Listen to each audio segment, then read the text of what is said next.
Jake Morrison zipped up his backpack and looked at the trail ahead. The morning sun was bright and the air smelled like pine trees. He had been a park ranger for 6 years now and loved these solo camping trips more than anything else. The Cascade. Mountains were his favorite place to escape from people and phones and all the noise of regular life. He checked his gear one more time. Everything looked good, except for one thing that made him smile. 3 weeks ago, he had bought a new sleeping bag online from some company he had never heard of before. The seller said it was made from something called revolutionary synthetic materials and would keep him warm in any weather. The price was too good to believe, but Jake decided to try it anyway. The sleeping bag looked normal enough when it arrived. It was dark blue with silver lines running through it like tiny rivers. The material felt strange under his fingers, though. It was softer than silk, but stronger than canvas. When he held it up to the light, he could see tiny sparkles inside the fabric that moved like they were alive. Jake started walking up the mountain trail. His boots made soft sounds on the dirt path. Birds sang in the trees above him, and somewhere, far away, he could hear water running over rocks. This was exactly what he needed after dealing with tourists all summer long. The hike took him 4 hours. He stopped twice to drink water and eat energy bars. The trail got steeper as he climbed. Higher and the trees got thicker. By the time he reached his favorite camping spot, the sun was starting to get low in the sky. The clearing was perfect. It sat next to a small lake that reflected the mountains like a mirror. Tall trees surrounded the area and blocked the wind. Jake had camped here many times before and knew it would be quiet and safe. He set up his tent quickly. The new sleeping bag felt warm in his hands, even though the air was getting cold. Jake unrolled it inside the tent and was surprised at how it seemed to expand on its own. The material moved like it was breathing. That must be some kind of smart fabric technology, he thought. Companies were always making camping gear that could do amazing things these days. Maybe the sleeping bag had tiny computers inside that helped it work better. Jake made a small fire and cooked his dinner. The flames danced in the growing darkness and sent shadows across the trees. He ate slowly and watched the stars come out one by one. The lake was so still, it looked like black glass. When he finished eating, Jake put out the fire and went into his tent. The sleeping bag felt incredibly warm and comfortable as he slipped inside. The material seemed to wrap around him like it knew exactly how his body was shaped. He had never felt anything so perfectly fitted to him before. Jake closed his eyes and started to fall asleep. The sleeping bag pulsed gently against his skin like a slow heartbeat. He figured it was some kind of heating system built into the fabric. Whatever it was, it felt amazing. Then he heard something that made his eyes snap open. It sounded like a voice whispering very quietly near his ear. The words were in a language he did not recognize, but the tone was soft and musical, like someone singing a lullaby. Jake held his breath and listened. The forest was silent except for the usual night sounds of insects and small animals moving through the trees. He must have been dreaming already. Sometimes people heard things when they were half asleep. He closed his eyes again, but the whispering came back. This time it lasted longer and sounded more like actual words. Jake sat up in his sleeping bag and looked around the tent. He was completely alone. The sleeping bag felt different now. The material was warmer and the gentle pulsing had gotten stronger. Jake could feel vibrations running through the fabric like electricity, but without any shocking sensation. Instead, it felt soothing and alive. He touched the inside of the sleeping bag with his hand. The material responded to his touch by getting even warmer. Tiny lights appeared in the fabric where his fingers made contact. They glowed for a few seconds, then faded away. Jake had bought a lot of camping gear over the years, but nothing had ever done anything like this. He pulled out his phone to take a picture, but the screen showed no signal. That was normal this far up in the mountains. The whispering came again, and this time Jake was sure he was awake. The voice was definitely female and spoke in a rhythm that sounded almost like poetry. Even though he could not understand the words, there was something beautiful and sad about the way they sounded. Jake lay back down, but kept his eyes open. The sleeping bag continued to pulse gently around him. The mysterious lights flickered on and off in patterns that seemed too organized to be random. It was like the fabric was trying to communicate with him somehow. He tried to convince himself that everything had a logical explanation. Maybe the sleeping bag had some kind of advanced heating system that made sounds when it worked. Maybe the lights were just reflections from his phone screen. Maybe he was more tired than he thought and his mind was playing tricks on him. But deep down, Jake knew something extraordinary was happening. The sleeping bag was not just unusual camping gear. It was something else entirely, and tomorrow he would have to figure out exactly what that meant. For now, though, he decided to try to get some sleep, even if the soft, mysterious whispering continued all night long. The last thing Jake remembered before falling asleep was thinking that his quiet camping trip had suddenly become much more interesting than he had planned. Jake woke up when the first light of dawn came through his tent. The sleeping bag still felt warm around him, but the whispering had stopped sometime during the night. He sat up slowly and looked around. Everything seemed normal, except for the fact that his camping gear had apparently been talking to him. He climbed out of the sleeping bag and examined it carefully in the morning light.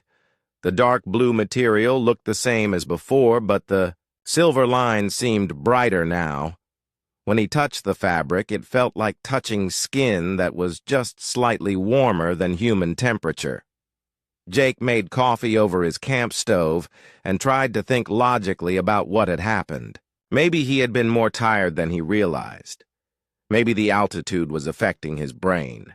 Maybe the sleeping bag really did have some kind of electronic system that made noise. But none of those explanations felt right. The whispering had sounded too real and too intentional to be just random noise from a machine. He spent the morning hiking around the lake and taking pictures of the scenery. The mountains looked beautiful in the early light, and the air was crisp and clean. For a while, Jake almost forgot about the strange events of the night before. When he came back to his campsite around noon, the sleeping bag was exactly where he had left it. Jake sat down next to it and waited. If something unusual was going to happen again, he wanted to be awake and alert this time. Nothing happened for several hours. Jake read a book and ate lunch and watched clouds move across the sky. He was starting to think that maybe he really had imagined everything when the sun began to set behind the mountains. As darkness fell, Jake got into his sleeping bag again. The material wrapped around him just like before, and the gentle pulsing started immediately. He lay very still and listened carefully to every sound. The whispering began about an hour after he lay down. This time, though, the voice was speaking English words mixed in with the unknown language. Jake could make out phrases like "help me" and "please listen and do not be afraid." His heart started beating faster, but he forced himself to stay calm. Someone or something was definitely trying to communicate with him. Jake cleared his throat quietly and whispered back into the darkness. "Are you real?" he asked. "Can you understand me?" The whispering stopped completely. For several minutes, Jake heard nothing but his own breathing and the normal sounds of the forest. At night. Then the voice came back stronger and clearer than before. "Yes, I am real," the voice said in perfect English with just a slight accent that Jake could not identify. "I can understand you very well. Please do not be frightened. I mean you no harm." Jake felt like his brain was short-circuiting. His sleeping bag was talking to him in complete sentences.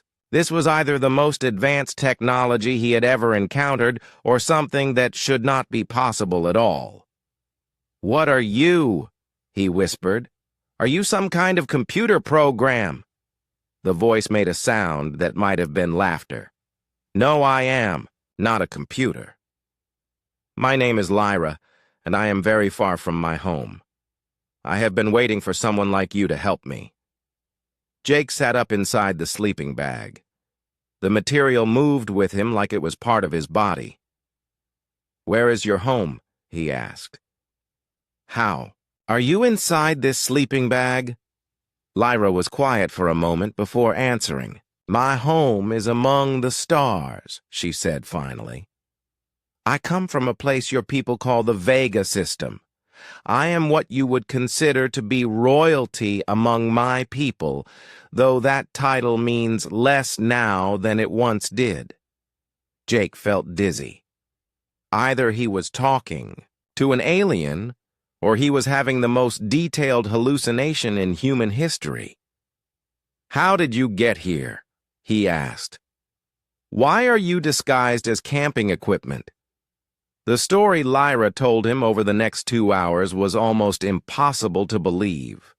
She explained that her people called themselves the Ethereal Dominion and had been watching Earth for many decades. They had technology that could travel between stars and change their bodies into different forms when necessary. Lyra had come to Earth as part of a secret diplomatic mission. Her job was to study humans and decide if her people should make contact or stay hidden. But someone in her own government had betrayed her mission. A military commander named Vex wanted to prevent any peaceful contact with humans because he believed Earth people were too dangerous and unpredictable.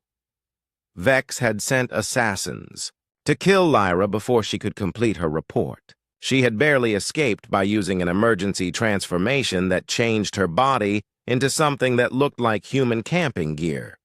The process was supposed to be temporary, but she had been stuck in this form for weeks now and was slowly dying. "Why did you choose to look like a sleeping bag?" Jake asked. Lyra explained that she had studied human camping equipment and thought a sleeping bag would be the safest disguise.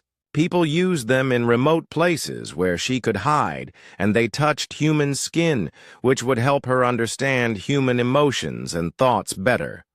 But the transformation was killing her. She could only maintain this form for a limited time, and she needed to change back to her natural shape soon or she would die. The problem was that returning to her normal form would make her visible to Vex and his hunters. "Why are you telling me all this?" Jake asked. "What do you want me to do?"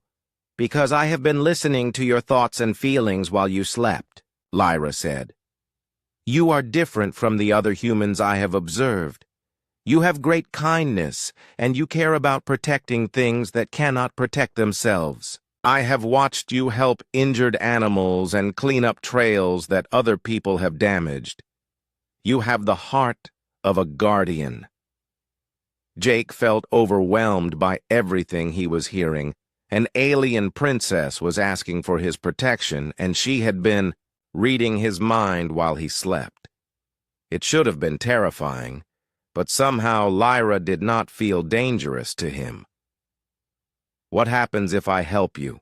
he asked. Lyra told him that she needed time to recover her strength and return to her normal form.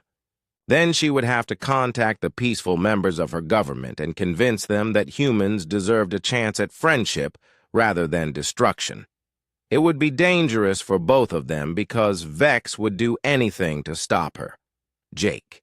lay in the darkness thinking about everything Lyra had told him. His quiet camping trip had turned into a situation that could affect the future of the entire human race. He could tell her no and pretend this conversation had never happened. Or he could help an alien princess and possibly save his world from a war it did not even know was coming. The choice was easier than he expected. Jake had always believed that when someone needed help, you gave it to them regardless of the risk to yourself. The fact that Lyra was not human did not change that. Basic principle. "Okay," he said quietly. "I will help you. Tell me what I need to do." Jake woke up on the third morning to find that the sleeping bag felt different. The material was cooler than before, and the gentle pulsing had become weaker. When he sat up and looked at it closely, he could see that the silver lines running through. The fabric had grown dimmer. "Lyra," he whispered. "Are you okay?" Her voice came back, but it sounded tired and strained. "I am getting weaker," she said. "The transformation is failing. I must return to my natural form soon, or I will die." Jake felt a surge of panic. "What do I need to do to help you?" Lyra explained that she needed him to move away from the sleeping bag and promise not to run away when she changed back to her real body. She warned him that her natural form would look very different from humans, and that many people found her species frightening at first. Jake moved to the other side of his tent and sat down. "I promise I will not run away," he said. "Do what you need to do." The sleeping bag began to glow with a soft blue light. The material started to ripple like water, even though it was completely dry. Jake watched in amazement as the fabric began to stretch and reshape itself. The blue color deepened, and the silver lines spread out like branches of a tree. The transformation took almost 10 minutes. The sleeping bag grew longer and taller until it was nearly 6 feet high. Then, the material started to become transparent like colored glass. Jake could see something moving inside the glowing cocoon. Finally, the outer layer dissolved completely, and Lyra stepped out in her true form. Jake had been expecting something frightening, but Lyra was actually beautiful in a way that was completely different from any human. She was tall and slender, with skin that changed colors like the aurora he had seen in Alaska. Her hair flowed around her shoulders and moved like it was underwater, even though there was no wind. Her eyes were the most striking feature. They were larger than human eyes and seemed to contain tiny stars that twinkled when she blinked. When she looked at Jake, he felt like she could see directly into his soul. Lyra stumbled and nearly fell. Jake jumped up to catch her and was surprised that she felt solid and warm, just like a human person would. Her skin was smooth and soft, but he could feel strength in her muscles. "Thank you," she said in her musical voice. "I am sorry if my appearance frightens you." Jake helped her sit down on his camping mat. "You are not frightening at all," he said honestly.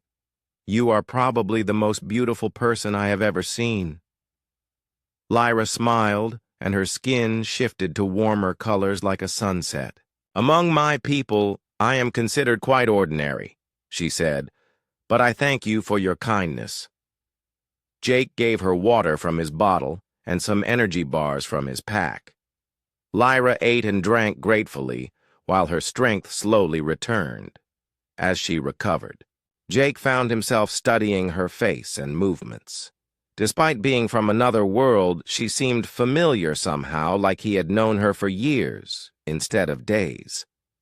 While Lyra rested, Jake asked her more questions about her home and her people. She told him about cities that floated in the clouds of gas-giant planets and forests made of living crystal that sang in harmonies too complex for human ears to follow. Her people had mastered technology that seemed like magic to humans.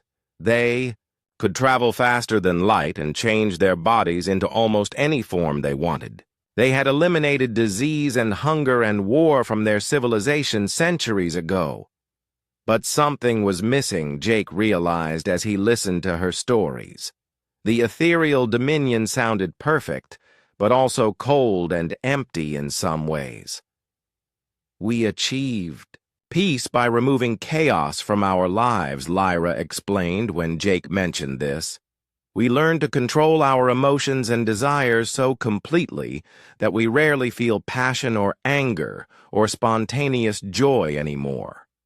Everything is planned and orderly and predictable." "That sounds lonely," Jake said. Lyra nodded sadly. "It is very lonely. That is why many of us became fascinated when we discovered your world. Humans feel everything so intensely. You love and hate and dream and fight with such passion. Some of my people think this makes you dangerous, but I think it makes you alive in a way we have forgotten how to be." Jake understood now why she had chosen to trust him. She was not just hiding from assassins. She was searching for something her own civilization could not give her. As the day went on, Jake and Lyra talked about their different worlds and ways of life. Jake told her about his work as a park ranger and why he loved spending time in wild places. He explained how he had always felt responsible for protecting things that could not protect themselves. This philosophy seemed to fascinate Lyra. "On my world, we have eliminated most forms of natural wilderness," she said. "Everything is controlled and managed for maximum efficiency. I had never seen truly wild places until I came to Earth." Jake spent the afternoon showing her the area around their campsite. Lyra was amazed by everything from the way sunlight filtered through the forest canopy to the complex ecosystem of the lake. She could see and hear things that humans missed and pointed out patterns in nature that Jake had never noticed before. When they returned to camp that evening, Jake realized that something had changed between them. They were no longer strangers, from different worlds. They had become friends who understood and respected each other despite their differences. Lyra seemed to sense this too. "You are a remarkable person, Jake Morrison," she said as they sat by the fire he had built. "In all my observations of humans, I have never met someone with such natural wisdom and compassion." Jake felt embarrassed by the praise. "I am just a park ranger," he said. "I am not anyone special." Lyra shook her head and her hair sparkled in the firelight. "You are wrong," she said. "The fact that you do not realize how special you are is part of what makes you so remarkable. You helped me not because you wanted reward or recognition, but simply because I needed help. That kind of selfless courage is rare even among my people." As night fell, Jake realized that their peaceful time together was probably coming to an end soon. Lyra would have to contact her people and try to prevent a war between their civilizations. The thought of losing her friendship made him sadder than he expected. But for now, they had this moment by the fire under the stars. Jake looked at Lyra and saw not an alien princess, but simply a person who had become important to him in ways he was just beginning to understand. Tomorrow would bring new challenges and dangers. Tonight, though, Jake was content to sit with his friend and watch the flames dance while the forest whispered its ancient secrets around them. Jake woke up before dawn on the fourth day because Lyra was shaking his shoulder gently. Her skin had turned dark purple, which he had learned meant she was afraid or worried about something. "They are coming," she whispered urgently. "I can sense their ship approaching from orbit. We have perhaps an hour before they locate us." Jake sat up quickly and started packing his gear. "Who is coming?" he asked, though he already knew the answer. "Commander Vex and his hunting party," Lyra said. "They have been searching for me across several star systems." Now that I have returned to my natural form, they can track my energy signature. Jake stuffed his sleeping bag and camping supplies into his backpack as fast as he could. "How many of them are there?" he asked. Lyra closed her eyes and concentrated. "I sense 5 hunters plus Vex himself," she said. "They are all trained military soldiers with advanced weapons and tracking equipment." Jake shouldered his pack and helped Lyra to her feet. She was still weak from the transformation and would not be able to move as quickly as he could. 6 trained. Alien soldiers against 1 park ranger and an injured princess did not sound like good odds. But Jake knew these mountains better than anyone. He had hiked every trail and explored every cave and hidden valley in the area. If they were going to escape, he would have to use every advantage the terrain could give them. "Can they track us once we start moving?" Jake asked as they left the campsite. "Yes," Lyra said sadly. "My body produces energy patterns that their sensors can detect from several miles away. We cannot hide from them for long." Jake thought about this as they started climbing up a steep rocky slope away from the lake. The aliens had better technology, but they did not know the mountains. They would expect to find their target quickly and easily because that was probably how hunts usually worked on other worlds. Jake had a different plan. He was going to make this the most difficult and frustrating chase the aliens had ever experienced. The first thing he did was lead Lyra up a trail that looked easy, but actually led to a dead end at the top of a cliff. Anyone following them would waste time climbing up only to discover they had to backtrack down the same path. Then Jake took them through a maze of fallen trees and dense brush that required crawling on hands and knees for almost half a mile. The route was torture for humans, but would be nearly impossible for beings who were not used to rough terrain. As they moved, Jake explained his strategy to Lyra. "We cannot outrun them," he said, "but we can make them work for every step. They will get tired and frustrated and start making mistakes." Lyra was amazed by Jake's knowledge of the wilderness. He seemed to know every rock and tree and could find paths that were invisible to her eyes. More importantly, he moved through the forest like he belonged there, while she could tell that their pursuers would be struggling with the unfamiliar environment. After 2 hours of hard hiking, Jake stopped at a narrow stream that ran between high, rocky walls. "This is perfect," he said with satisfaction. "What are we going to do here?" Lyra asked. Jake pulled some rope and a small camping shovel from his pack. "We are going to set a trap," he said. "How strong are these hunters compared to humans?" Lyra thought about this. "They are faster and have better reflexes," she said, "but they are not much stronger than you are." "Why do you ask?" Jake grinned as he started digging a hole near the stream. "Because I have an idea that might even the odds a little." Jake spent the next hour preparing his trap. He dug several small holes and covered them with thin branches and leaves. He strung rope across the narrow canyon at ankle height where it would be hard to see in the shadows. Finally, he loosened some rocks on the canyon walls so they would fall at the slightest disturbance. "When they follow our trail into this canyon, they will be moving single file," Jake explained. "The first one will step in a hole or trip on the rope. The others will bunch up behind him. That is when the rocks fall." Lyra watched Jake work and felt a growing sense of amazement. Her people had incredible technology, but they had lost the ability to think creatively under pressure. Jake was using nothing but basic camping equipment and his knowledge of the natural world to create a weapon that might actually work against advanced alien soldiers.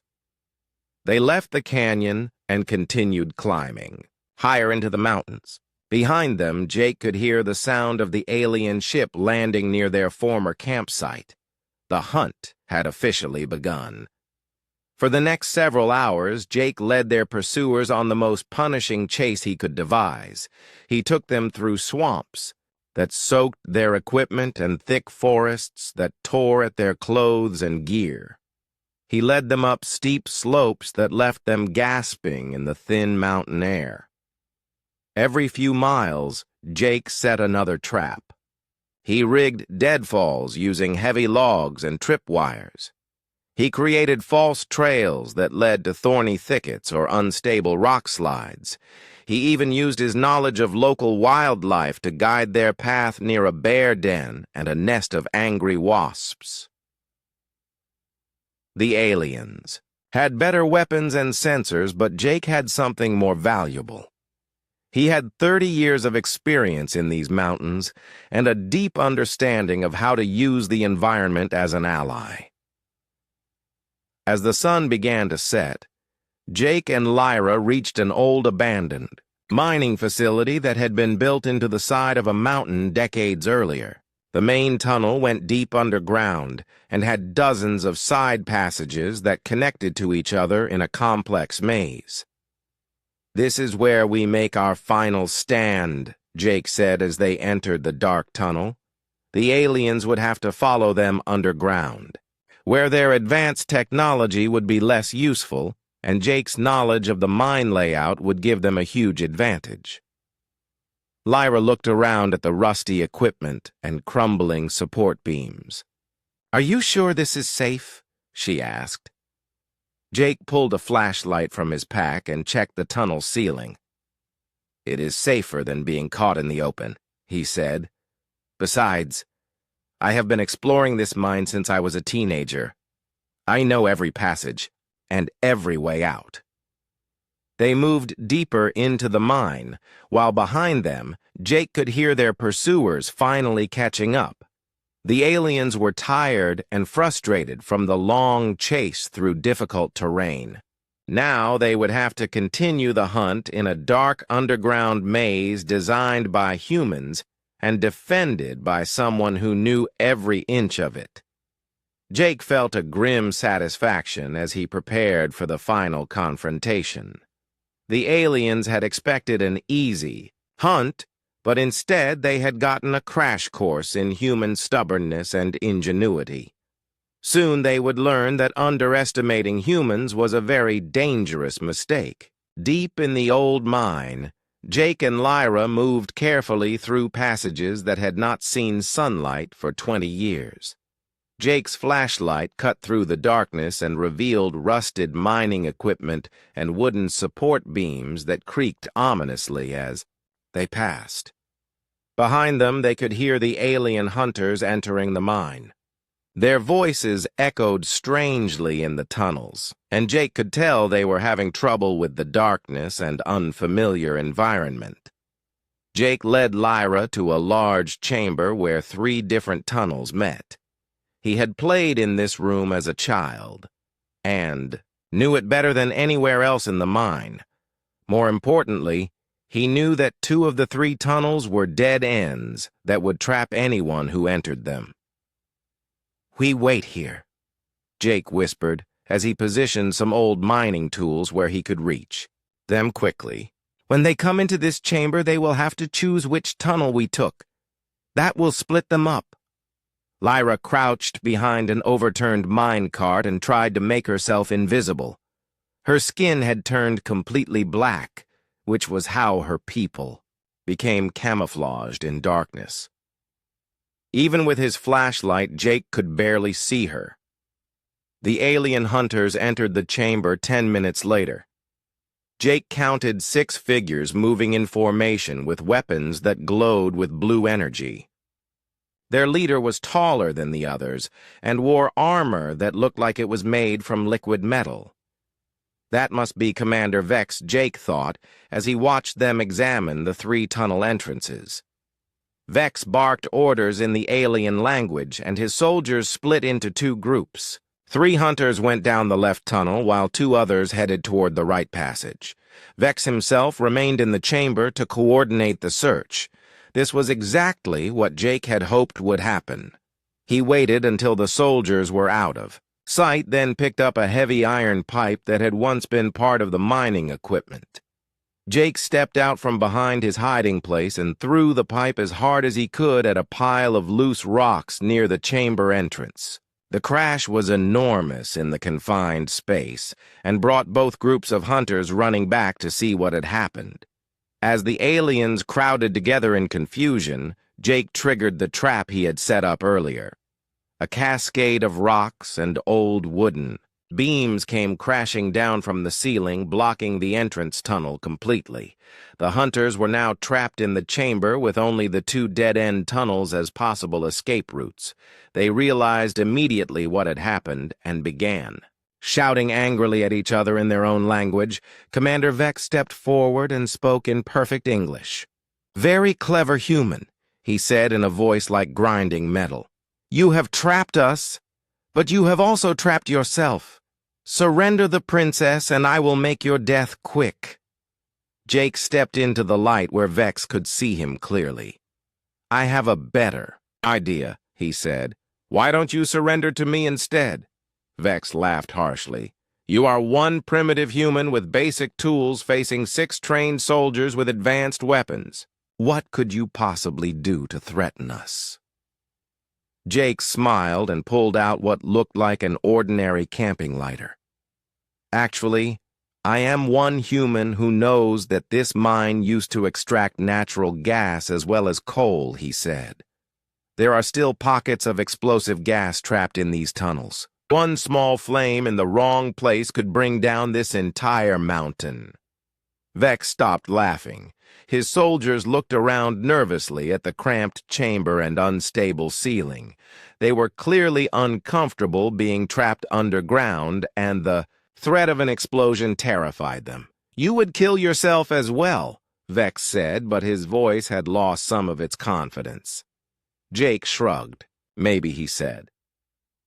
"But I would rather die protecting someone who needs help than live knowing I let you murder an innocent person."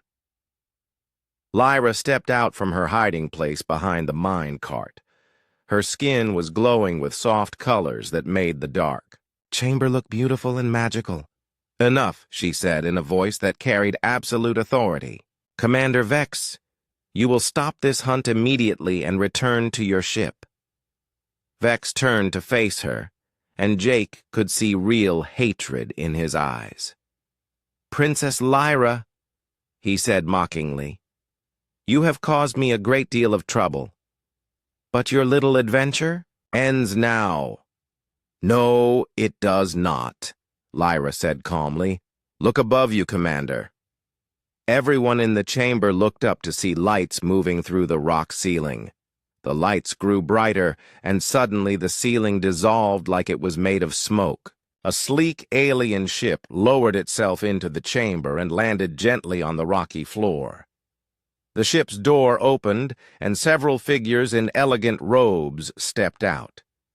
The leader was a tall alien with silver skin and wise eyes who carried himself with obvious dignity and power, Admiral Kane Lyra said with relief in her voice. "You received my message." Kane nodded and looked around the chamber with interest. "Your message was most illuminating, Princess," he said. "So this is the human who has been helping you?" Jake stepped forward, not sure if he was about to be arrested or thanked. "Yes, sir," he said. "My name is Jake Morrison." Kane studied Jake carefully, then smiled. "You have done something remarkable, Mr. Morrison," he said. "Not only did you protect our princess from harm, but you demonstrated qualities that prove your species deserves our friendship rather than our fear." Commander Vex snarled and raised his weapon. "This human is a primitive savage," he said. "He has no understanding of the greater issues at stake here." Admiral Kane turned to face Vex, and his expression became stern. "The only savage I see here is you, Commander," he said. "You have violated direct orders from the ruling council and attempted to murder a member of the royal family. You are under arrest. The other alien soldiers immediately surrendered their weapons to Kane's security forces. Vex himself was taken into custody and led onto the admiral's ship. As they carried him away, he glared at Jake with pure hatred. When the prisoners were secured, Admiral Kane turned back to Jake and Lyra. The ruling council has been debating what to do about Earth for many months, he said. Your actions, Mr. Morrison, have provided the evidence we needed that humans are capable of great compassion and wisdom. Kane explained that the peaceful faction of the Ethereal Dominion had won the political battle. They would begin formal diplomatic contact with Earth governments within the next few months.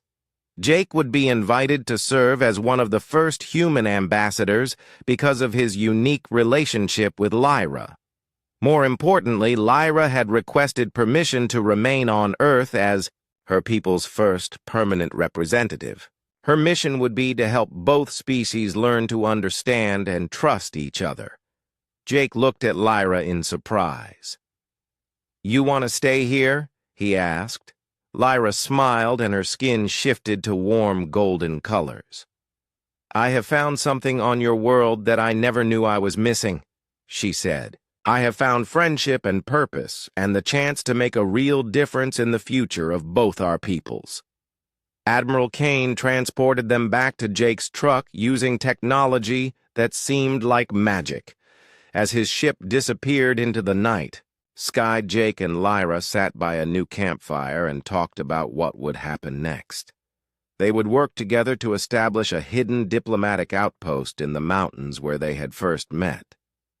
Jake would continue his job as a park ranger, but would also help prepare humanity for the amazing changes that were coming. The stars looked different to Jake, now that he knew intelligent life existed among them. Earth was no longer alone in the universe, and the future held possibilities that no one had ever imagined before.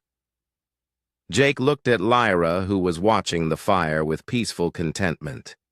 A week ago, she had been just a strange sleeping bag that whispered in the night.